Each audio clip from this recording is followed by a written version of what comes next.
Bonjour à tous et à toutes. Bienvenue sur cette chaîne ce matin. Je me présente pour ceux qui découvrent. Je suis Chantal Blanchoin, professeure de yoga, et j'ai eu l'idée de mettre cette chaîne en place pour mettre en lien les personnes qui sont en recherche de mieux-être, d'évolution, qui sont en quête de sens, avec des personnes de lumineuses personnes, des professionnels du bien-être, en qui j'ai toute confiance et qui peuvent être en mesure de vous aider à trouver vos propres solutions. Et j'apprécie beaucoup cela parce que ça me fait énormément de belles rencontres. Et j'ai des retours comme quoi ça vous aide, à vous qui êtes en recherche, à ressentir l'énergie de la personne et à vous sentir appelé ou non à vous faire accompagner par ces belles personnes. Donc, si cette proposition vous intéresse, je vous invite vraiment à vous abonner sous la vidéo, hein, à cliquer sur abonner, à cliquer sur la cloche pour être informé de toutes mes diffusions. Et puis, bien sûr, à partager, à en parler. Et si vous-même, vous avez cette envie de partager votre expérience, de proposer vos services, de peut-être parler d'un projet qui œuvre pour le bien-être de la planète et le bien-être de tous, n'hésitez pas à me contacter. Je me ferai une joie peut-être de co-créer une interview avec vous. Et puis, parlez-en autour de vous si vous sentez que les personnes sont en recherche dans cette quête de mieux-être. Eh bien, parlez de cette chaîne, peut-être que ça pourra les inspirer. J'ai invité aujourd'hui une autre belle personne, bien sûr, que j'ai rencontrée depuis peu, Sandrine Gallet. Bonjour Sandrine. Bonjour Chantal, bonjour à tous et à toutes. J'ai vraiment eu envie de faire cette interview avec toi parce que tu vas nous parler de ton cheminement. Hein. Tu as vécu des choses difficiles et tu nous donnes, pour moi, tu m'as donné cette idée que tout est possible et qu'on peut rencontrer les bonnes personnes au bon moment et qu'une porte s'ouvre et que les choses peuvent vraiment changer. Et donc, ça m'a vraiment beaucoup parlé et je me suis dit que ça pouvait être source d'inspiration pour nombreuses personnes. Donc, je vais te laisser te présenter. Merci Chantal, merci de m'accueillir dans cet échange. Effectivement, j'aime bien diffuser mon histoire pour pouvoir donner de l'espoir sur des traumas qui peuvent être importants parce que moi, j'ai vécu l'inceste quand j'étais enfant. Donc, c'est de la part de mon grand-père maternel. Je précise toujours parce qu'on a toujours l'image de l'inceste, c'est le père. Donc, je le précise toujours. Et c'est vrai que ça m'a enfermée psychiquement, vraiment. Donc, j'ai lutté pendant longtemps parce que j'ai fait une amnésie traumatique.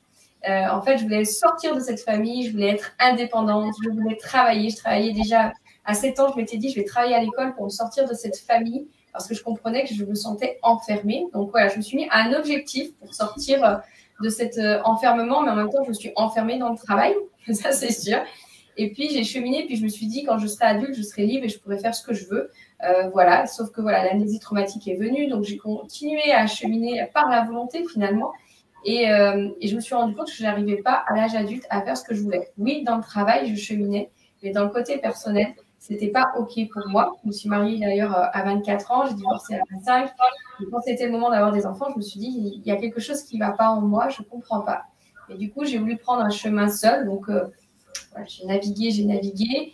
Et c'est vrai que j'arrivais pas à me réaliser au niveau personnel du couple et de la famille. Ça a duré très longtemps jusqu'à être dans une relation très violente, où j'ai été étranglée. Donc là, je me suis dit, il y a quelque chose qui ne va pas. J'ai développé aussi une forte endométriose. Je vais me faire opérer. Donc voilà. Et au bout d'un moment, j'ai dit stop à tout ça. Parce que quand je me suis fait opérer, c'était quand même 7h30 d'opération. J'ai eu 3 opérations sur l'endométriose. La dernière opération, 7h30, un morceau d'intestin qui est parti en vacances, comme je dis. Aussi sur le rectum. Donc ça a été très, très lourd. Et là, je me suis dit non, il faut que je puisse passer à autre chose. Et j'ai coupé cette relation violente. Et à partir de ce moment-là, je me suis ouvert au tambour. Alors, j'ai toujours cheminé avec tout un tas d'outils. Mais le tambour m'a vraiment ouvert. Pourquoi? Parce qu'il m'a engagée. Voilà, quand j'ai tapé sur le tambour, c'est comme une prolongation de moi-même, un engagement envers moi-même pour maintenir les choses, aller vers le positif, ne plus faire des choix par défaut et maintenir mes envies, même si c'était compliqué, de pouvoir transformer, transmuter et me libérer pas à pas. D'accord. En fait, de tout ton cheminement, tu t'es fait accompagner, tu cherchais, tu étais déjà dans cette quête de compréhension. Comment, quand on parle d'amnésie traumatique, qu'est-ce qui se passe? Ça veut dire que du coup, on a oublié, on a coupé une partie de son traumatisme, de sa vie, pour se protéger, c'est ça? Et Oui, qu'est-ce qui se passe en fait? Qu'est-ce qui fait que du coup, il y a quelque chose qui revient? C'est comme un éclairage? Oui, ben moi, ça a été un petit peu violent. Ça a été l'expérience par l'expérience. En fait, l'amnésie traumatique, c'est qu'en fait, pour survivre quand on est enfant, comme ça, à l'inceste, à des violences sexuelles, le cerveau, voilà, on appelle ça la dissociation. Voilà, on s'évade, hein, on a aussi voilà, déjà cette connexion pour partir ailleurs. Et dans ce cadre-là, ça permet de survivre à ce qui se passe. Moi, je suis restée dans la famille. Voilà, c'est pas quelqu'un d'extérieur. C'était toutes les vacances scolaires, donc c'était de manière régulière, même si c'était pas tous les jours. Et du coup, voilà, le cerveau, il se met en sécurité, en fait, pour survivre à ça. Et moi, voilà, c'est fait, je pense vraiment, par le travail scolaire, le travail à l'école, cette envie d'être indépendante, voilà, cette liberté financière, hein, parce que je sentais que j'étais dépendante. Et c'est vrai que je suis restée aussi là-dedans, parce que pour moi, si voilà, je pensais au foyer, aller à l'extérieur, si je me disais, mais si à l'intérieur de ma famille, on me fait ça, les étrangers, qu'est-ce qu'ils vont me faire? Donc moi, j'ai quelque part choisi de rester dans cette famille, parce que j'avais peur encore plus, on va dire, des étrangers. Je me disais, mais qu'est-ce qu'ils vont me faire déjà ce qu'on me fait? Voilà. Donc, et donc, j'ai fermé la porte certainement dans cette amnésie parce que je ne trouvais pas de porte de secours, hormis plus tard.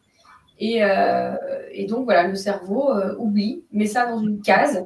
Et c'est en cheminant après, voilà, m'être mariée, divorcée, en cherchant, en me disant, mais qu'est-ce qui se passe? J'ai l'impression de reproduire le schéma de mes parents.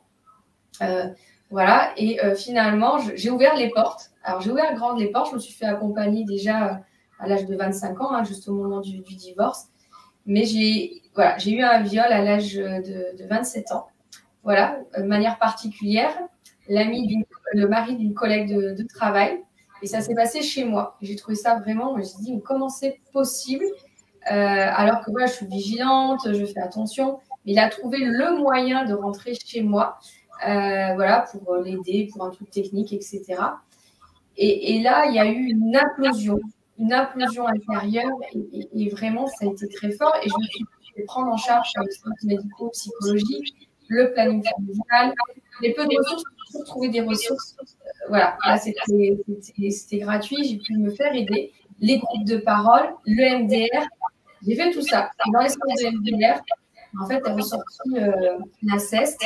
Et je m'étais en plus rendu compte qu'en soignant ce viol qui était là, je voulais de suite le prendre en charge parce que je savais que voilà, j'en ai emporté des conséquences fortes. Je me disais, mais tous les symptômes du post-traumatique, ces tremblements, cette peur, plus difficulté à sortir, j'étais seule en plus. Hein, voilà, j'étais allée travailler à 600 km de chez moi, donc je me suis vraiment retrouvée seule, sans amis, sans mon environnement. J'avais très peur d'aller faire mes courses. Je tremblais. Je disais, mais ces symptômes, je les ai déjà eus. Et petit à petit, j'ai tiré le fil avec voilà, toutes les rendez-vous familiales, etc. Et la nuit, j'ai fait des cauchemars énormes. En EMDR, la personne me disait, vous vous rendez compte de ce que vous êtes en train de me raconter? Et en fait, j'avais tellement de colère, etc., que la nuit, quand je me réveillais, j'écrivais. Et ça a été comme un rébut de me dire, mais qu'est-ce que c'est? Qu'est-ce qui se passe? Et en même temps, je me posais dans les différents endroits où je me suis fait accompagner. Et en même temps, il y avait la procédure judiciaire que j'avais enclenchée aussi par rapport au viol. Donc, ça a été une explosion, une implosion. Et en même temps, je me suis dit, il faut que je me sauve, parce qu'il fallait que j'arrête mon travail. Et là, j'ai dit, il faut que je me sauve, il n'y a que moi qui peux me sauver. Donc, voilà, j'ai vraiment senti que fallait que une force, une pulsion de vie à l'intérieur, hein, parce que tout ce que tu racontes, c'est quand même pas évident. Ça devait être une période hyper chamboulante. Et on sent cette force, cette pulsion qui t'a poussé à prendre les bonnes décisions et à écouter en fait ce qui était bon pour toi, quoi, ce qui était juste. Et me faire aider. Vraiment, je pense que dans le résultat et le cheminement et des échanges que j'ai eu avec d'autres personnes, c'est que, voilà, on n'est pas venu m'aider. Je suis vraiment allée chercher l'aide un peu dans le désespoir et dans le fait de sentir qu'il fallait que je me libère de ce qui se passait. Mais je pensais que c'était dans l'instant présent de ce que j'avais vécu et je n'imaginais pas du tout ce qu'il y avait dessous. Je comprends. Ok. Et donc, cette remise à la mémoire, elle est violente en fait. Et on parle souvent de MDR, mais pour moi, ça a été quelque chose de violent parce que ça m'a ouvert la boîte à Pandore et j'ai fait des cauchemars les nuits. Enfin, c'est terrible quand on se retrouve face à ça parce qu'en fait, je sais qu'il y a des personnes qui veulent savoir leur histoire comme ça de manière par la volonté. Et moi, je dis attention, prenons le risque que le corps est capable d'accueillir, de recevoir, qu'on puisse avoir nos ressources pour se poser chaque jour. Parce que sinon, on peut vraiment retomber à terre avec tout ce qui sort de nous. Moi, je parle d'une implosion, hein, vraiment. Voilà. Et de savoir ce qui se passe, parce que la remontée, c'est sous forme d'image, de sensations, de perception. On revit tout, quoi. Donc, moi, je dis un pas après l'autre. Et c'est vrai que pour moi, cette méthode-là, elle a été trop violente d'un coup, d'un seul. Et en même temps, si ça s'est fait, c'est que c'était juste pour moi. C'est pour ça qu'après, voilà, j'ai été chercher des outils. J'ai beaucoup aimé, par exemple, la kinésiologie qui amenait justement ce que mon corps avait besoin là, maintenant, à libérer. Et en fait, le fait de communiquer directement avec mon corps, ça permettait de respecter mon rythme de libération, de reprise de mes ressources, de mes changements. En fait, c'est vrai que toutes ces méthodes, on en parle et il est important de les tester parce qu'on ne peut pas savoir ce qui est bon pour nous. Donc, c'est pour ça qu'il ne faut pas hésiter à essayer, à voir ce qu'on en ressent. Bien sûr, pas peut-être arrêter tout de suite la première, on ne va pas. Oui. Voilà, au moins 2-3 séances, je dis toujours. Et puis, si vraiment, soit ça ne fait rien ou soit c'est trop violent, on cherche une autre, en fait. Être doux avec soi avant tout, hein, c'est hyper important. Et donc, du coup, cette endométriose, elle s'est arrêtée finalement? Alors, l'endométriose, elle s'est développée après le viol. Et c'est ça que je n'ai pas compris parce que j'avais fait tout ça, voilà, toute la prise en charge, la procédure judiciaire, donc qui a abouti à un non-lieu. Ça a été 2 ans de procédure, mais ça, les personnes qui ont eu l'habitude de porter plainte connaissent le processus et le planning familial m'avait averti. Et ça s'est développé justement au moment où je suis partie de la région. Quelque part, je me suis encore sauvée une nouvelle fois. Je ne savais pas la conclusion de la procédure. Et c'est quelqu'un qui habitait pas très loin de chez moi. Et au final, voilà, je suis partie dans le sud. J'étais vers Strasbourg. Je suis partie dans le sud. Vraiment, je me suis éloignée. Hein, je pense que ça doit faire 800 km. Et je me suis une nouvelle fois sauvée. Et c'est pour ça que je n'ai pas compris pourquoi les douleurs de l'endométriose ont commencé en fait à ce moment-là. Je m'étais dit, mais j'ai tout fait. Je me suis pris en charge. Qu'est-ce qui se passe? Alors là, j'ai mis en place ce que j'ai beaucoup aimé comme outil, c'est les constellations familiales. Justement, c'était lié à ma famille et qu'il fallait que je trouve aussi. D'accord. Il y avait quelque chose et ça passait par l'énergie, par le corps. C'est là que j'ai découvert aussi la canalisation que je pouvais avoir dans les réceptions qui étaient là pour moi dans les constellations familiales parce qu'en étant représentante, je visualisais, je voyais beaucoup de choses. Et ça a été un outil qui m'a beaucoup aidée et qui m'a beaucoup accompagnée dans les opérations aussi. Voilà. Parce que j'ai développé l'endométriose en 2009 et la dernière opération, c'était décembre 2015. Donc, il y a eu tout un cheminement parce que la première opération en 2010 n'a pas fonctionné. C'est un petit peu comme tous les outils que tu disais tout à l'heure. Il y a les outils et il y a les personnes. Moi, je dis toujours aux personnes, il y a l'outil et on rentre en résonance avec une personne. Et c'est la personne qui nous ouvre aussi des portes dans son expérience, dans ce qu'elle est.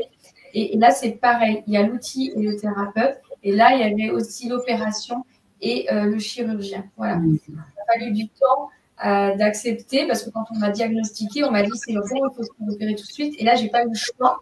Je me suis dépossédée de mon choix parce que c'est urgent, il fallait se opérer. Et ça n'a pas été correctement, donc presque rien. Et la personne n'était pas spécialisée dans l'endométriose. Je trouve que j'entends mal par moment. Tu as un micro ou parce que ça siffle par moment et j'entends moins bien. Ou alors peut-être tu es éloigné. Il y a peut-être un écho. Alors attends. Je vais regarder. Je vais rechanger peut-être le micro. Est-ce que là tu m'entends mieux? Vas-y, parle. Oui. Est-ce que tu m'entends? C'est mieux.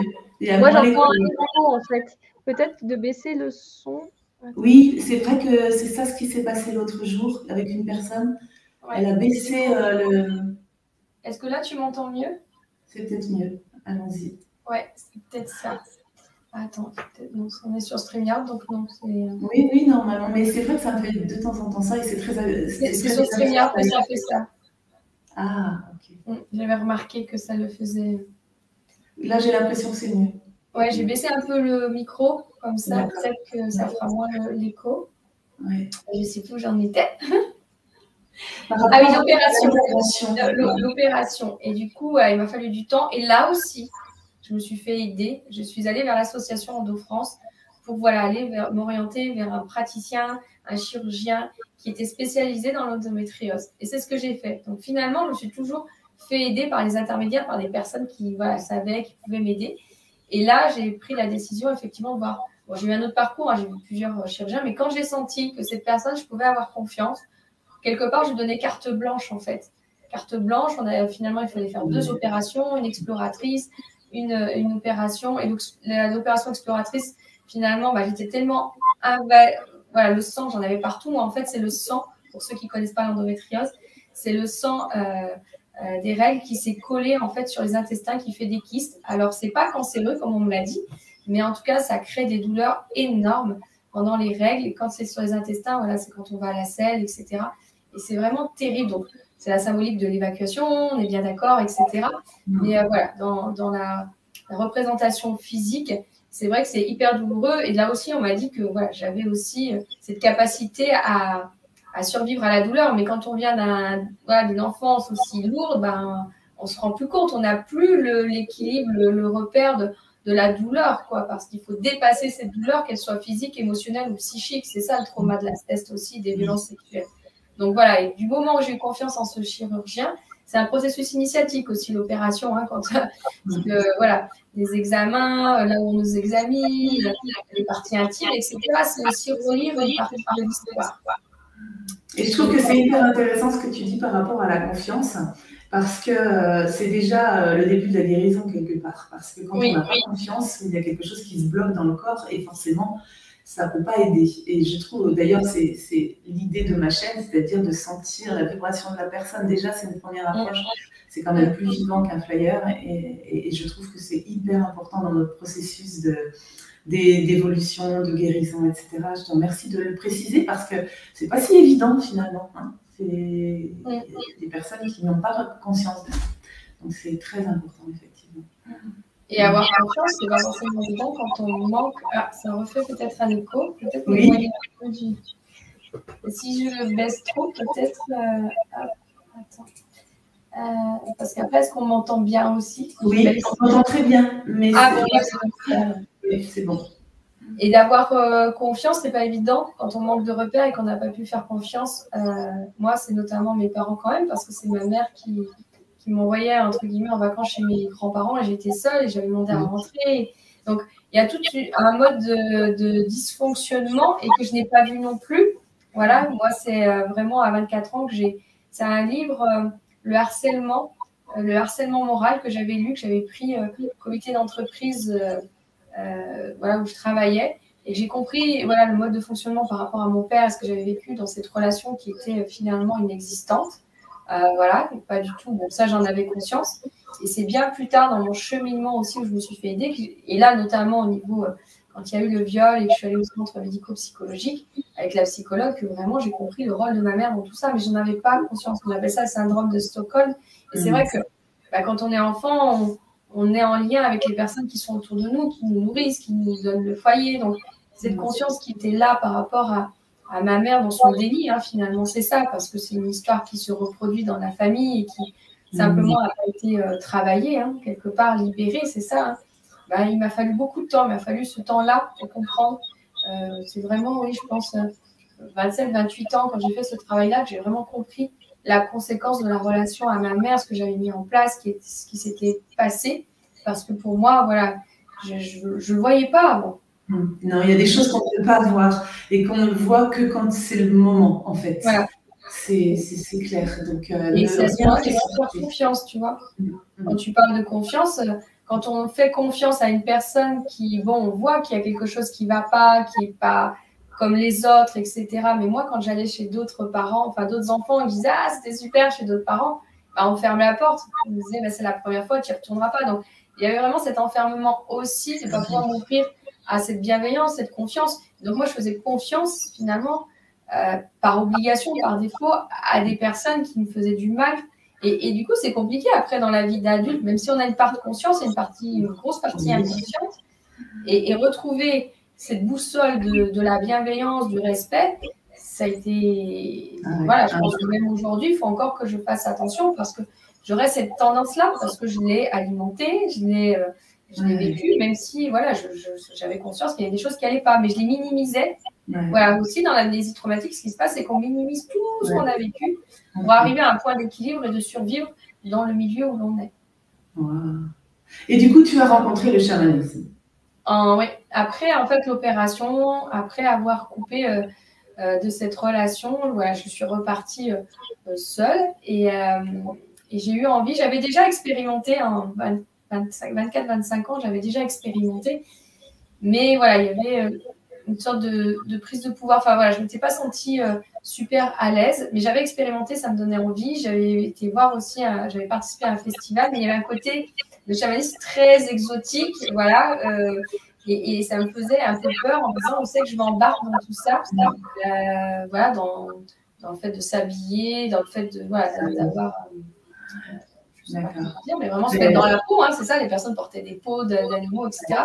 Et j'appelais ça un peu trop exotique. Donc, il m'a fallu un peu de temps et du coup, je suis retournée vers une personne qui était plus occidentalisée et qui transmettait les enseignements chamaniques, donc ce qu'on appelle les extractions, les recouvrements, aller chercher son animal totem, les guides spirituels.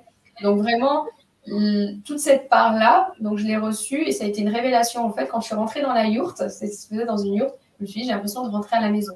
Ça a été un flash, ça a été direct, ça a été un coup de cœur. Et je suis née en octobre, donc du coup, c'était mon stage vers mon anniversaire et j'ai acheté mon premier tambour. Voilà. Que j'ai plus parce que je l'ai tellement utilisé qu'il s'est abîmé, mais je l'ai transféré. Voilà, il est chez la nounou de mon fils pour l'anecdote. Voilà, parce que ça aussi, je le transmets au travers de mon fils. Et voilà, il fait son chemin aussi, il explore avec les enfants. Et c'est comme ça voilà, que le tambour, il est venu à moi dans ses enseignements. Et je les ai vraiment pratiqués pour moi. Je n'ai jamais voulu faire les choses pour les autres. J'avais voulu me former. J'ai voulu tout le temps, et ça continue pour moi, hein, que ça me traverse, que ça m'aide moi, que ça m'ouvre, que ça me libère. Et l'idée, c'était que j'arrête voilà, ces schémas répétitifs de relations maltraitantes dans le couple ou alors voire violentes. Et j'avais voilà, dit stop. Et le fait d'aller au tambour, alors déjà, c'est pas évident de frapper sur le tambour parce que ça fait du son. Ça s'expanse autour de nous, ça demande d'être, voilà, on prend sa place petit à petit. Après, quand on commence à frapper un peu plus fort, il y a cette transe qui arrive. Et le transe, ça peut faire peur, mais c'est le fait de lâcher prise complète, de se rendre compte qu'on n'est plus dans le contrôle. Donc, effectivement, quand je te parlais de dissociation, d'amnésie, etc., pour survivre à tout ça, ça demande vraiment du contrôle, de l'hypervigilance. Voilà, et là, ça m'a ouvert à mon hypersensibilité, mais en connexion. Voilà. Ok. Et donc, du coup, maintenant, tu accompagnes les autres. Maintenant que tu l'as traversé, que tu l'as intégré, que tu as transcendé les choses, tu accompagnes les autres avec ton tambour. Voilà. Donc, du coup, j'ai commencé avec le tambour. Ça m'a ouvert, vraiment, j'appelle ça les miracles de ma vie. J'ai rencontré mon conjoint. C'est d'une manière extraordinaire. J'ai vraiment été appelée. On avait rendez-vous. J'avais fait tout un travail déjà de voilà, mes besoins, revenir dans ce que ça pouvait m'apporter dans le couple parce que j'avais déjà un âge. Et effectivement, je ne pouvais plus. Voilà, c'était compliqué d'avoir des enfants même si j'avais été opérée par rapport à ma maladie. Il y avait ça aussi qui était derrière. Et quand j'ai rencontré mon conjoint, je me suis dit, bah, c'est OK, on va pouvoir y aller. C'était waouh. En fait, voilà, j'ai retrouvé en fait avec ces enseignements le waouh du cœur et me dire, OK. Voilà, je vais vers la bienveillance, je vais dans une relation d'amour et mon cœur s'est vraiment réouvert et surtout à connecter les bonnes personnes. Sauf que là, à ce moment-là, on m'a dit, bah, c'est plus possible parce que j'ai plus d'ovocytes, juste pour faire la transition. D'accord. Et moi, je pensais, ouais, je me dis, bon, bah, OK, je vais être prête à passer par une FIV. Et en fait, on m'a dit que non, j'avais tellement peu d'ovocytes que je n'avais pas le droit à la FIV, il fallait que je passe par un don d'ovocytes. D'accord. Ça demandait une procédure à aller en Espagne, ça demandait un coût, ça demandait de payer encore une fois pour avoir un enfant parce que voilà, cette notion de payer quelque chose, hein, quand on a vécu des traumas dans l'enfance, on a toujours l'impression qu'on doit payer quelque chose. Il y a tout ça qui revient dans le viol aussi. Quand la procédure, c'est un non-lieu, on a l'impression de se dire mais c'est pas possible, il y a un manque de reconnaissance, mais on paye toujours quelque chose, quoi. Il y a quelque chose qui n'est pas OK. Et finalement, bah, j'ai décidé de mon propre chef. Alors, ça a pris du temps. Ça a pris plus de 6 mois, donc 8-9 mois, de décider que je ne voulais pas partir sur ce traitement-là. Parce que c'est un traitement médical, hein, le don d'ovocytes quand même. Que ce n'était pas OK pour moi dans cette voie, quand on disait tout à l'heure, ma voix intérieure. Ouais, Je ne pouvais plus, j'ai dit, je peux plus. Alors, c'est très bien pour les personnes qui vont, hein, je ne critique pas, mais moi, les traitements, bien sûr. Par contre, je ne pouvais plus. En fait, on est tous différents, donc on ne va pas critiquer, mais on parle de soi. Moi, pour moi, ça ne me parlait pas. Donc, voilà. J'étais fatiguée, si tu veux, du processus médical. Et j'ai même arrêté les traitements, enfin voilà, ce qu'on appelle les traitements hormonaux. C'était juste de la contraception, parce que quand on a l'endométriose, les médecins ne veulent pas qu'on arrête parce que bah, la maladie revient, le sang se rediffuse. Et j'ai senti encore une nouvelle fois cet appel, comme pour mon conjoint, et j'ai arrêté. Mais il m'a fallu encore la deuxième analyse 6 mois après pour me dire vraiment non à l'intérieur de moi, sans culpabilité, pour me dire bah, je fais ce choix-là et bah, j'aurai pas d'enfant. Voilà, quelque part, voilà, c'était, je ne pouvais pas aspirer à autre chose, et je me suis dit comment je vis ma vie autrement, sans enfant, même si ça a été mon aspiration presque pendant 40 ans. Voilà. Et finalement, quand j'ai dit non à l'intérieur de moi, je ne veux pas ça, mais je ne sais pas, voilà, on en parlait, je ne sais pas ce que la vie me réserve, mais en tout cas, je dis non à ça. Bah, c'était en juin 2018, et je suis tombée enceinte en août 2018. Donc, le processus, tout est possible, il peut se faire, on ne sait pas ce qui peut se passer, on ne peut rien se promettre, on s'engage juste envers soi-même. En tout cas, je me suis engagée envers moi-même sur dire ce qui n'était vraiment pas juste pour moi. Mais voilà, ça m'a pris d'octobre la première analyse, et le mois de décembre, j'ai arrêté les traitements, et juin, où vraiment j'ai senti à l'intérieur de moi que c'était ça, c'était non. Et tellement on m'avait dit que ce n'était pas possible, je n'ai pas vu que j'étais enceinte. J'ai développé plein de symptômes différents, des toux, de la fatigue. Je n'ai pas développé les symptômes de mois de grossesse. Et ou certains que je n'ai pas vus. Et comme voilà, je pense que mon corps s'est mis aussi en réflexe avec ce que j'étais capable d'accueillir. Et j'ai les intestins qui m'ont refait mal au mois de novembre. Et là, je me suis dit, ah, et ben, c'est loupé. Tu as l'endométriose qui revient. Et du coup, j'ai quand même fait un test de grossesse pour vérifier, parce qu'à chaque fois qu'on fait les grosses analyses, les examens, on nous demande si on est enceinte. Et en fait, j'étais enceinte. Voilà. Et entre-temps, bah, quand on parle de chamanisme, c'est les animaux qui sont venus me voir, en fait. D'accord. J'avais vu le jour de mon anniversaire, le jour de mes 40 ans, j'avais vu mon animal totem, c'est l'aigle.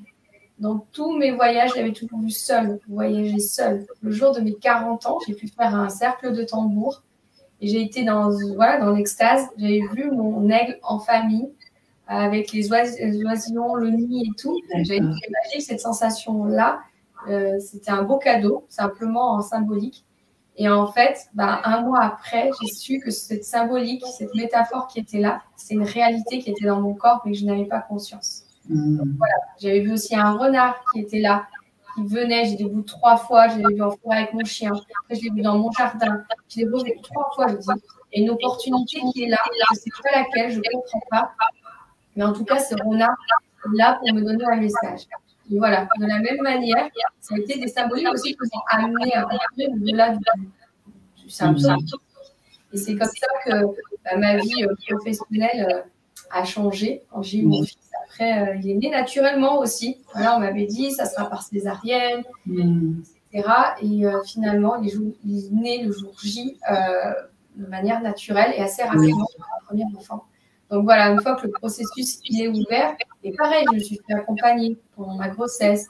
J'ai toujours, voilà, pour ouvrir les portes, pour préparer l'accouchement.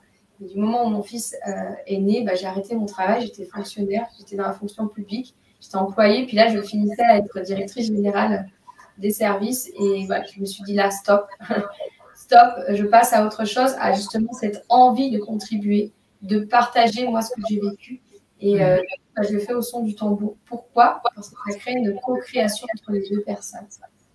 C'est magnifique, tout ce que tu racontes. Et pourtant, ça n'a pas été facile, parce que tu donnes pas tous les détails, et je ressens que ça a été un parcours difficile, mais tu as tellement tout transcendé que tu parles avec tellement de joie quelque part, parce que c'est un enseignement et tu veux partager ton histoire pour donner l'espoir. Je le ressens vraiment comme ça, c'est magnifique. Merci. Oui, c'est de la joie en fait, parce que tu vois, le mot, c'est pour ça que moi, mon média, c'est aussi la vidéo. Je m'en suis rendu compte, c'est aussi de transmettre cette énergie. Parce que quand on parle d'inceste, d'abus, de violence sexuelle sur les enfants, il y a le côté noir, il y a le côté trauma, il y a le côté désespoir, il y a le côté... oui, c'est une partie de l'histoire. Mais moi, ce que j'ai envie de dire, c'est une belle histoire quand on s'en sort et que la joie, le plaisir, le désir, l'envie, on peut le vivre. Voilà. Et même si ça crée des blocages énormes dans notre vie et qu'on se dit, mais qu'est-ce qu'on a fait pour en arriver là? Pourquoi moi et pas les autres? Pourquoi je n'y arrive pas? J'ai jamais voulu, moi, me venger ou être jalouse. Quand j'avais envie, je me sentais que j'allais basculer dans la jalousie, je me suis dit, bah, moi, je peux y arriver. Alors, je vais trouver mes ressources, je ne sais pas quoi, comment, et de me référer finalement à cette guidance intérieure. Et cette guidance intérieure, elle est aussi ouverte sur les mondes subtils. Et quand je transmets, c'est ça. Ce que je transmets, c'est oui, j'ai des messages, oui, je reçois, j'ai des perceptions. J'ai envie que la personne devienne autonome. Mon histoire, c'est ça. C'est que je suis devenue autonome dans ce que j'ai vécu, en me faisant accompagner, en me faisant aider, et en ayant toujours cette envie d'autonomie, et j'ai toujours, et c'est un gain de liberté énorme.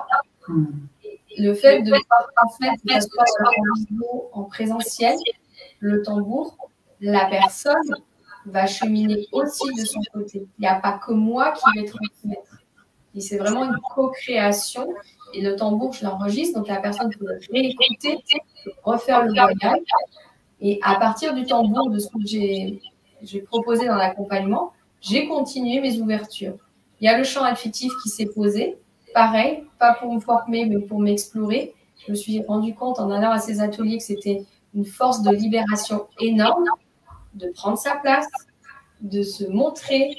Voilà, on revient dans ce pouvoir et cette puissance qui revient du corps. Et même si les blocages sont là, c'est un cheminement de pouvoir s'ouvrir à ce qui vient, de se laisser traverser. C'est symbolique d'avoir vécu des abus, c'est ça, se laisser traverser par ce qui vient. Et puis le langage de lumière. Ah là, ça résonne. Oui, ça résonne encore un peu. Je ne sais pas pourquoi ça se transforme comme ça. Il y a encore... Et après, j'ai vraiment en bas du bas. Mais on entend toujours pareil. Donc, en fait, mais le plus bas possible, je pense, je ne sais pas. D'accord. Ça n'influe pas sur. Moi, du coup, je t'entends un peu moins. Donc, j'ai prêté l'oreille. Voilà, d'accord. Oui, c'est plus ça. C'est ça qui doit faire écho, je ne sais pas. Et donc, du coup. Voilà, je disais, et le langage de lumière que j'ai reçu. Donc là, c'est pareil, c'est quelque chose que j'ai reçu et que j'ai accepté dans mon cheminement. Voilà, je continue quelque part à m'ouvrir, à me laisser traverser, à être dans l'instant. Voilà, quand je propose le voyage, je suis vraiment dans l'instant avec la personne. Je ne sais pas du tout ce qui va venir, je ne sais pas comment ça va se poser. J'ai une sorte de méthode avec des choses qui sont posées, avec des cartes, le tambour, la voix, etc. Mais après, c'est une énergie qui se passe et c'est aussi recevoir, me laisser traverser pour l'autre et proposer à l'autre aussi de vivre ses perceptions, ses sensations. Parce que c'est vrai qu'on peut être dans ces sensations en étant dans le tambour et dans ce cocon vibratoire avec le chant et le langage de lumière, et aussi avoir ses propres visions. Vraiment, une personne m'avait dit en présentiel, tu es révélatrice de visions, c'est ça en fait. Et moi, ce que j'ai à cœur, c'est que la personne puisse s'ouvrir à ses propres perceptions, visions, les messages qu'elle entend pour écouter sa voix intérieure. Et puis, ça donne confiance. Le corps, il se met en adéquation avec tout ça. Et du coup, il avance parce qu'il a vécu cette vibration dans un espace privilégié, comme j'aime à le dire. Et il peut y aller, il peut oser parce que ça a été confirmé, ça a été vécu au niveau cellulaire. Donc, si je résume tout ton parcours, c'est-à-dire que, bien sûr, on vit des traumatismes dans notre enfance, prendre conscience qu'on a besoin de se faire aider pour soi-même s'ouvrir, faire des formations effectivement, mais d'intégrer, de s'approprier les méthodes pour que notre essence intérieure émane aussi. C'est pas parce qu'on a appris quelque chose qu'on doit le faire copier-coller. Hein, c'est ce que j'entends chez toi et c'est ce que moi, je vis aussi. Et donc, du coup, de se laisser, de s'autoriser à émaner ce qu'il y a à émaner de nous. Et petit à petit, nous-mêmes, chaque personne, même si on s'est fait accompagner, il y a quelque chose qui se révèle et petit à petit, on devient autonome, on a moins besoin de se faire aider, même si moi j'ai l'impression que ça me nourrit toujours, mais il y a des choses qui viennent à nous et de faire confiance à cette intuition qui nous parle en fait, qui nous donne, qui nous guide, c'est ce que tu as envie, tu accompagnes les gens pour qu'ils deviennent autonomes dans ça en fait, c'est ce que j'entends. Oui, dans l'intuition, dans cette voix intérieure, que ce soit la guidance, que ce soit des guides de lumière ou autres. C'est vraiment de pouvoir l'accueillir et en même temps, il y a en parallèle les schémas répétitifs, les blocages, les choses que l'on a. Donc, des fois, c'est compliqué. C'est pour ça que finalement, il y a souvent, oui, c'est souvent même une partie de libération, de nettoyage pour pouvoir vraiment avoir accès à cette intuition profonde et y faire confiance. Parce que c'est les schémas, moi, de là où je viens, il y a des fois, voilà, séparé en deux, je comprenais pas, je sentais, et en même temps, voilà, donc en même temps de libérer et de s'appuyer sur ces ressources, voilà, on enlève les filtres et on a accès encore plus à cette intuition et à faire confiance. Parce que dans sa vie, quand on a vécu des traumas, on ne fait pas les bonnes rencontres, on est maltraitant, donc on ne se fait plus confiance, on se dit mais pourquoi je suis allée avec cette personne? Pourquoi je me suis mis en lien et je me suis fait maltraiter comme ça, voire violenter? Moi, je me suis quand même fait étrangler. Et je disais, mais qu'est-ce que je perdure là-dedans, quoi? Pourquoi je fais ça? Et je m'en sentais responsable, culpabilisée. C'est un peu ce qu'il y a aussi dans le développement personnel. Je trouve que le côté, le côté moins bien ou de la dérive, c'est qu'on se surresponsabilise, on se surculpabilise.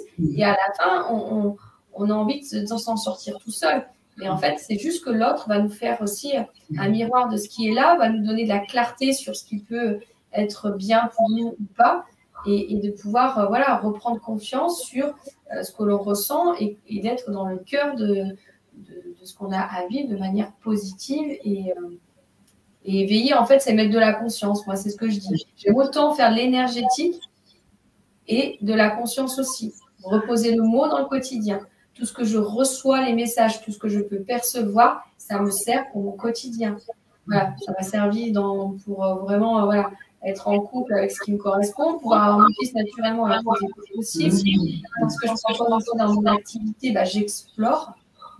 Donc, c'est vraiment cheminer comme ça. Et je ne fais pas que des belles expériences. Tout n'est pas lisse, tout n'est pas miraculeux. Mais en tout cas, maintenant, je sais ouvrir, fermer les portes. Enfin, c'est plutôt fermer la porte avant d'ouvrir une autre, souvent. Et même quand elle est entrouverte, je ne la referme plus. Je vais fermer les autres portes et puis je rouvre celles qui s'ouvrent parce que je sens les phases de transition, mes changements et je prends le temps aussi. Je pense que c'est ça.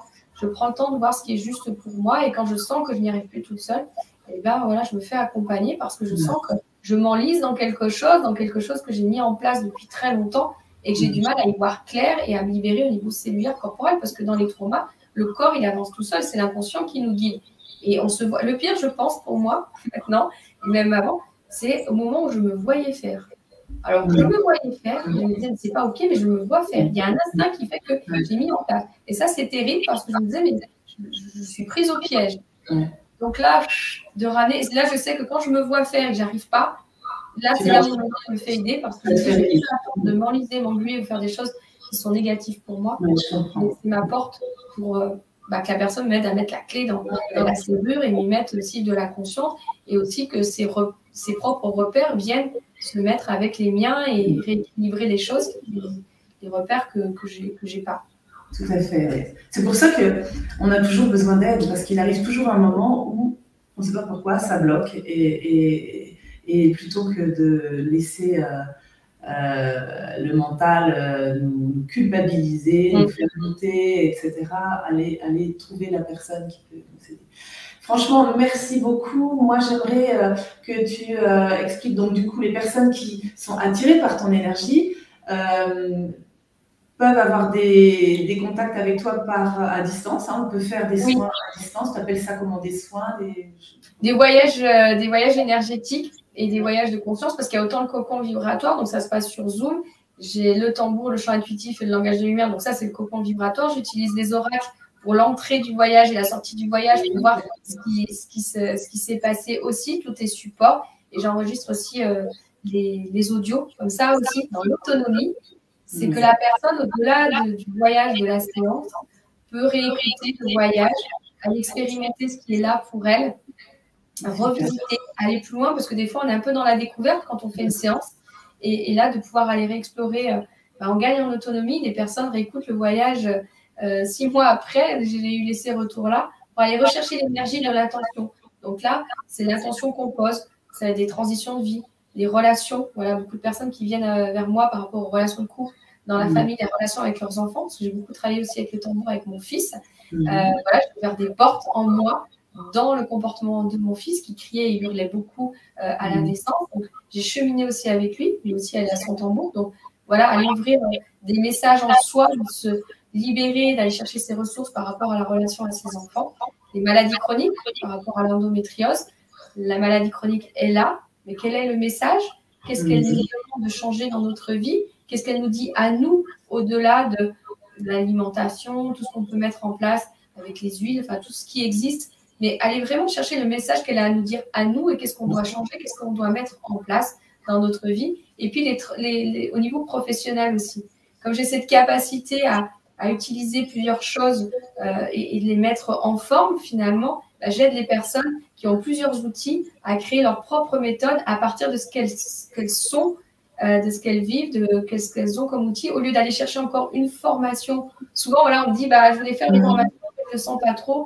Non, on va tout rassembler, ce qui est là pour les personnes. Il y a une personne qui faisait des massages et finalement, avec les huiles, elle crée des synergies, elle crée tout son soin avec aussi la partie olfactive. Voilà, il y a tout une coordination, on va dire, avec ce qui est là au niveau pro et de plus aller chercher à l'extérieur. Alors, ça n'empêche pas, mais vraiment de faire déjà la synthèse de ce qui est là et de ce qu'on reçoit, en fait, de ce qu'on canalise. Parce que cette personne-là dont je parle aussi avait reçu des images pendant les voyages, avait vu les animaux. C'est ça aussi que j'ouvre cette perception, oser aller recevoir ce qui est là-haut avec bienveillance et en faire quelque chose pour son quotidien.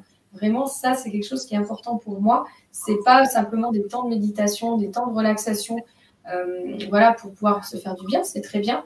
Moi, ce que je propose, c'est d'aller chercher les réponses là-haut et les redescendre dans la terre, dans la matière, pour réaliser ces projets de vie, ces projets de cœur, ces appels d'âme.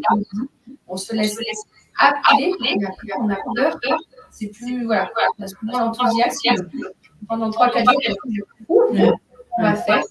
Là, c'est aller chercher ses ressources, les messages pour faire du pas à pas et mettre en place tout ça pour vraiment écouter sa voix, sa guidance, devenir sa propre guidance. C'est ça dans ce que je propose. Et puis après, je fais des ateliers le week-end en présentiel. Alors moi, je suis située vers Toulon, dans le sud de la France. Les ateliers sont dans ce secteur-là. Et les ateliers, c'est pour apprendre à être chaman? Non, c'est pas du tout ça, c'est juste des ateliers. Tu proposes quoi dans les ateliers?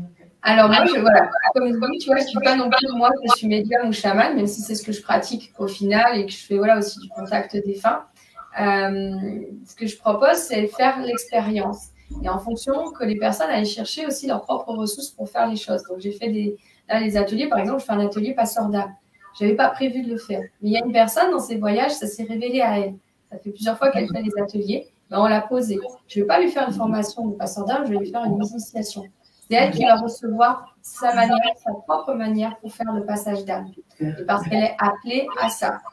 J'ai fait des ateliers, mettre sa spiritualité au service de son quotidien parce que, aller capter dans ce qu'on vit, ce qui est difficile, quel message on peut recevoir pour soi, pour aller transformer, transmuter, passer à l'action. Ça va être de cet ordre-là, puisque moi, en fait, de le rendre autonome. Et les accompagnements en visio, c'est pareil. Je fais à la séance, mais je fais aussi l'accompagnement 1 mois et 3 mois, parce que le 1 mois, c'est la transformation. Les personnes vont capter leurs propres outils, leur propre guidance et le mettre en place dans leur quotidien. J'ai une personne, je suis ravie, parce qu'elle voulait réutiliser son tambour et elle n'osait pas. Et là, elle est passée à l'action toute seule, sans que je lui ai dit, tu fais du tambour, tu essayes. Il y a quelque chose de processus, du moins en cours, qui s'est mis en place pour voilà, se libérer aussi de quelque chose qui était là pour elle, aider certaines images. Et sur 3 mois, c'est vraiment la réalisation. On va pouvoir vraiment poser des choses et avoir un retour de ce qui se passe dans sa réalité de vie. Donc, ce n'est pas des outils que je vais transmettre, c'est vraiment quelque part des initiations à la spiritualité dans sa vie quotidienne. On peut aller chercher l'animal totem. Après, voilà, il n'y a pas de forme à retransmettre un enseignement. Chacun avec ce qu'il est et laisse justement s'exprimer ce qui va venir. D'accord. Okay. C'est sur 2 jours les ateliers? Non, une journée. Pour l'instant, je fais une journée. J'ai en train de voir pour voir 2 jours. Et dans ce que, pour terminer, ce qu'il y a, c'est souvent on parle de la rencontre à soi, de bien se connaître, de mieux se connaître. C'est une part, voilà, c'est une part qui est là. Et ce que j'ai moi dans ma résilience, là je vais le poser, pourquoi je me suis fait accompagner? C'est aussi en étant en contact avec l'autre que j'ai pu résilier. Parce que mon trauma est lié à la relation avec mon grand-père, à la relation avec ma mère, à la relation avec ma famille, mes parents. Donc, en rencontrant dans l'accompagnement d'autres personnes, j'ai pu faire ma résilience dans le lien et dans la relation. Et donc, pour moi, c'est important aussi, au-delà de l'autonomie, ce n'est pas l'autarcie que je propose, c'est-à-dire pas fonctionner tout seul dans son coin, et c'est d'être capable de se remettre en lien, en relation avec les personnes, se sentir ensemble, que ce soit dans le couple, dans la famille, dans les amis, dans les ateliers, et vraiment être dans une relation qui nourrit, qui fait du bien, qui ouvre les portes, et dans les différentes facettes de sa vie. Ce n'est pas une personne qui va répondre à tout ça, mais être capable de se mettre en lien en fonction de ce qu'on a besoin dans les différentes sphères. Et que ce soit dans les ateliers, les accompagnements, ça aussi c'est important pour moi. Je fais beaucoup de rencontres et c'est comme ça aussi que j'apprends à me connaître, à me rencontrer moi-même et à expérimenter. Parce que si je me mets dans ma grotte, voilà, j'expérimente mon petit monde et ça ne m'ouvre pas mes portes. C'est le monde de l'autre qui va m'ouvrir. Et c'est vrai qu'avec le confinement et tout ça, la visio, elle s'est présentée. Et c'est comme ça aussi que je me suis rendu compte que la visio, tu vois, c'est ce qu'on est en train de faire aujourd'hui, on ne se serait pas rencontrés par ailleurs. Et c'est chouette de pouvoir être en lien, en relation et expérimenter des choses. Et une fois qu'on a expérimenté ces rencontres-là, on peut se poser et se dire, tiens, qu'est-ce qui se passe pour moi? Voilà, quelle porte ça m'ouvre? Qu'est-ce qui est inconfortable? Quelles sont mes peurs? Et là, voilà, moi, j'aime bien cheminer comme ça et c'est ce que je partage aussi dans ce que je propose. Oui, c'est ça. Oui, c'est ça. Être autonome, trouver le juste équilibre, parce qu'être autonome, ça ne veut pas dire faire tout seul. C'est vraiment prendre conscience que là, ok, il y a des portes qui s'ouvrent et là, eh ben, ça coince, j'ai besoin d'être aidée. C'est ça, être autonome, en fait. C'est d'avoir du discernement de ce qui se passe en nous. Sinon, on revient, moi, dans ce que j'ai vécu, l'enfermement. C'est vrai qu'on m'a coupé du monde pour éviter que j'aille voir ailleurs ce qui se passait. Alors, j'ai toujours trouvé la faille. C'est mes grands-parents paternels qui m'ont beaucoup aidée et soutenue. Et heureusement que j'avais cette porte-là. Mais voilà, c'est dans la rencontre à l'autre que j'ai vu qu'il y avait un autre monde qui existait et que j'étais attirée. Et même si, voilà, on m'a réenfermée, ça a été capital pour moi parce que l'école, c'en est une porte d'ouverture et ça a commencé comme ça. Et voilà, d'être toujours en lien et en relation. Alors, je n'ai pas toujours fait les bonnes rencontres, je le précise bien, mais en tout cas, c'est dans ce retour d'expérience-là que toutefois, j'ai pu me faire soutenir. Voilà, quand je parlais de la procédure judiciaire, le planning, je n'ai pas une personne. Il y avait le planning familial, il y avait le centre psychologique, il y avait l'avocate, il y avait aussi le MDR. Voilà, j'ai mis en place, et c'est comme ça aussi que j'aime bien le côté pluridisciplinaire. Voilà, pour moi, ce n'est pas une personne qui va tout faire à notre place, nous révéler. C'est l'ensemble qui fait que, dans les différentes sphères de notre vie, on va pouvoir être épanoui, équilibré. Et oui, vraiment, moi, la clé, c'est ça. Je pense vraiment qu'on peut être... Bravo, parce que franchement, tu donnes un beau message et je te sens tellement alignée, en fait, dans qui tu es. Et, franchement, c'est beau. Ça me fait du bien, c'est super. Merci beaucoup pour ce beau message. Est-ce que tu veux ajouter quelque chose? Là, je crois que ça fait à peu près 50 minutes qu'on est ensemble. Donc, comment? Je t'écoute.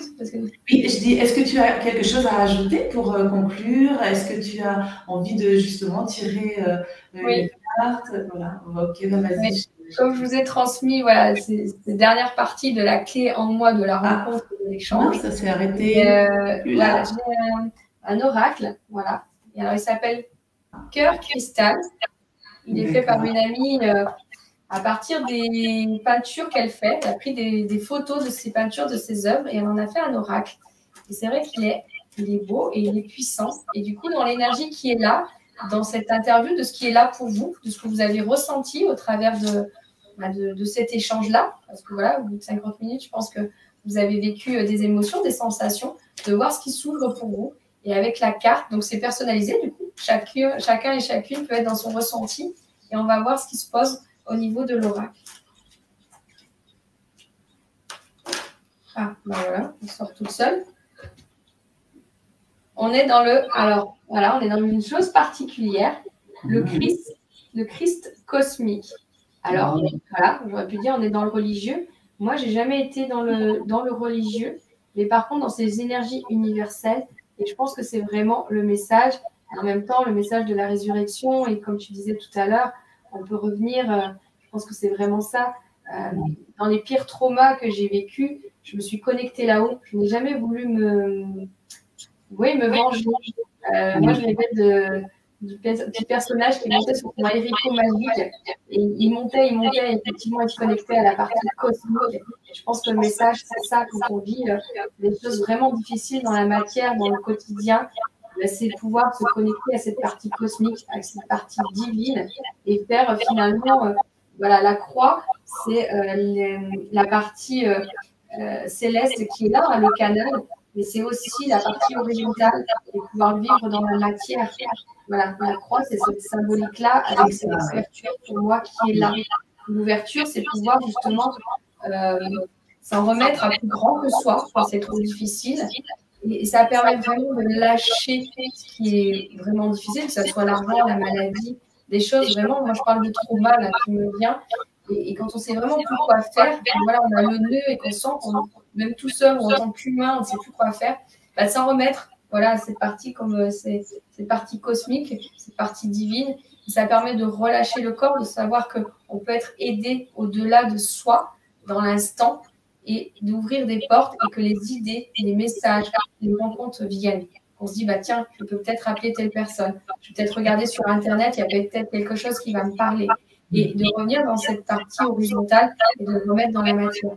Pour moi, c'est le juste équilibre de pouvoir laisser descendre et remettre dans la matière ces infusions, en fait. Hein, quand on se relâche et qu'on se dit, ben, on déculpabilise, on lâche la responsabilité, on la remet à plus grand que soi, ça permet de se poser, de se déposer. C'est ce qu'on fait aussi quand on va dans un lieu de culte. Hein, voilà, on peut prier, on peut se remettre, vraiment lâcher.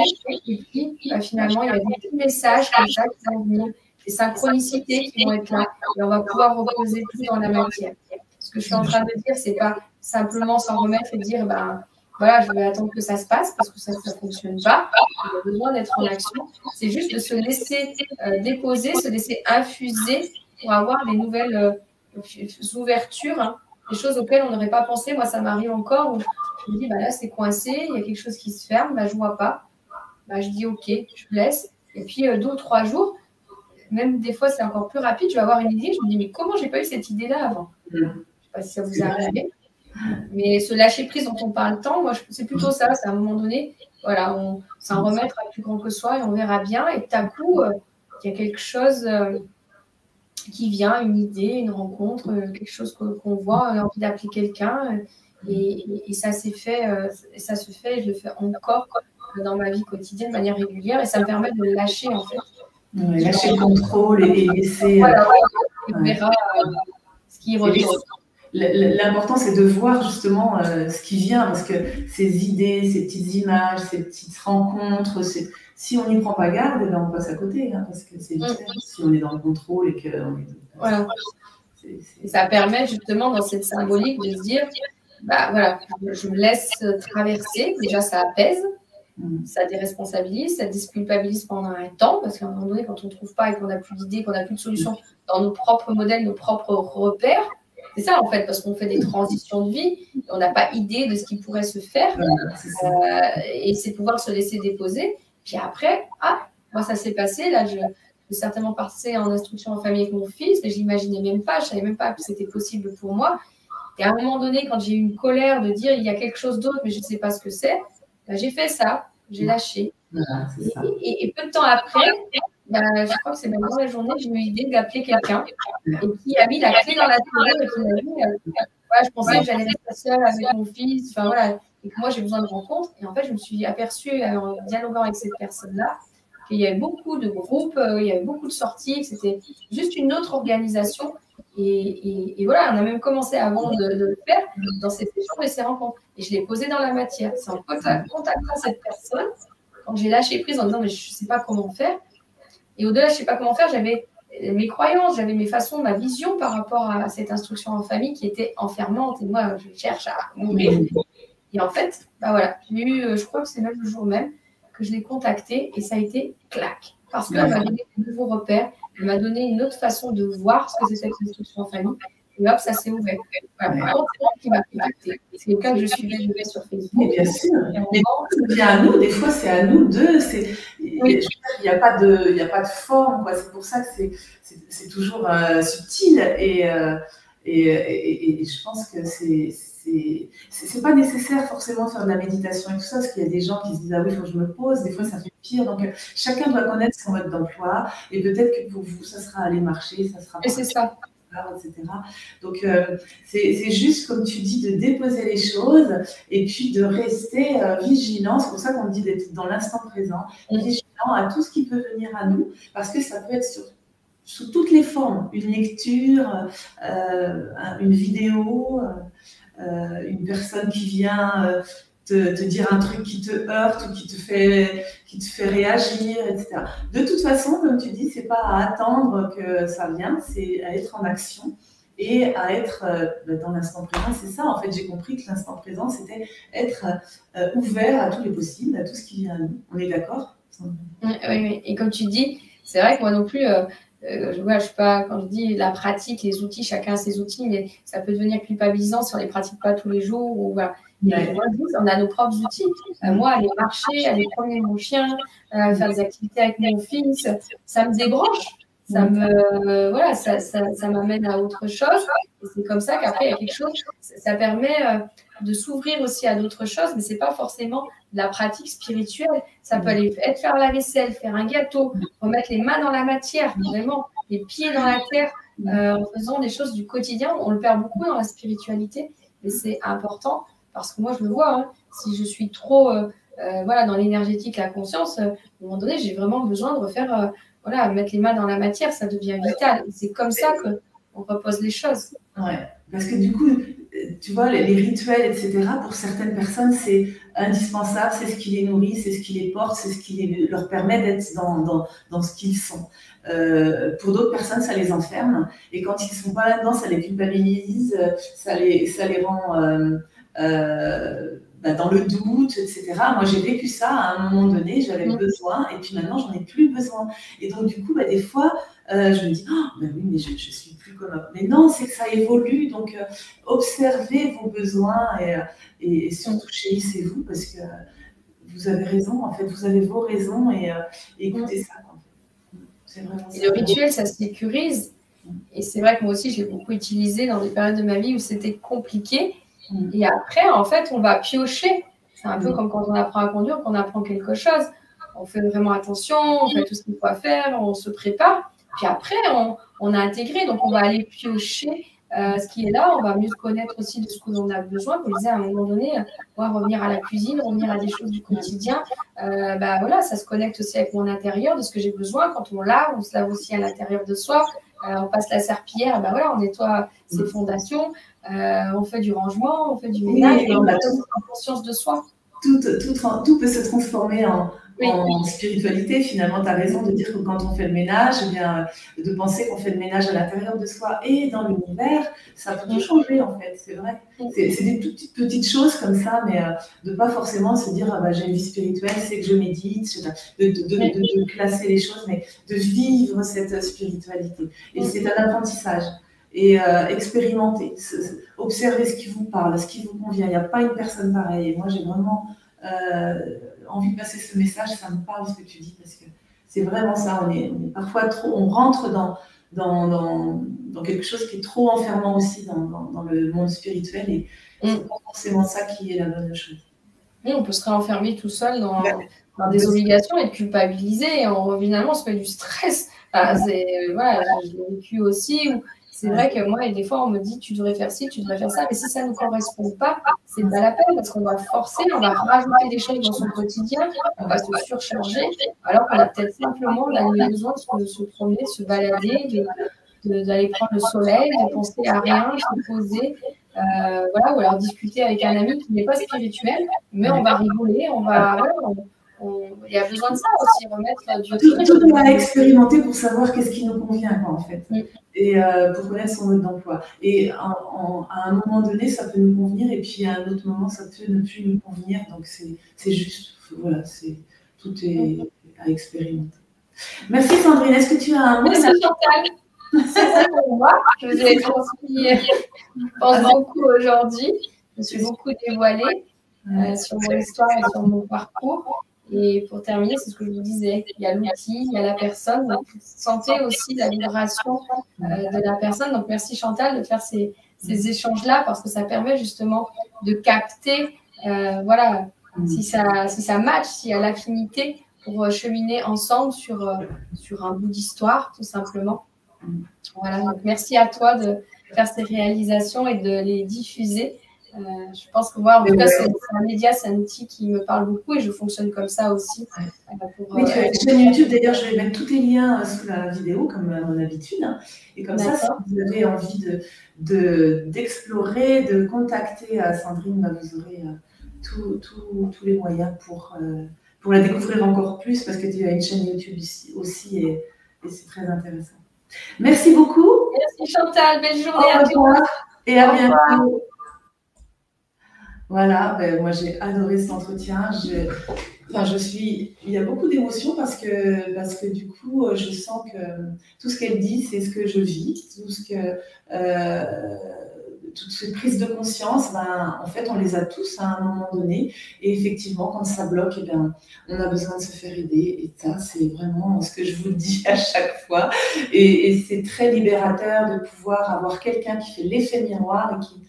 c'est tellement facile et évident que forcément, on en a envie. Donc, je vous invite à partager cette vidéo si elle vous a plu. Elle est un peu plus longue que d'habitude, mais c'était tellement passionnant que c'est normal. Et je vous invite à liker, à partager, à parler de cette chaîne et à me retrouver à peu près tous les mercredis. J'essaie d'être régulière. Je vous souhaite le meilleur. Je vous invite vraiment à prendre soin de vous. Car comme j'ai l'habitude de dire, c'est le plus beau des cadeaux que vous puissiez vous faire. Soyez à votre écoute, soyez bienveillants avec vous-même. Aimez-vous, c'est hyper important. À très vite. Au revoir.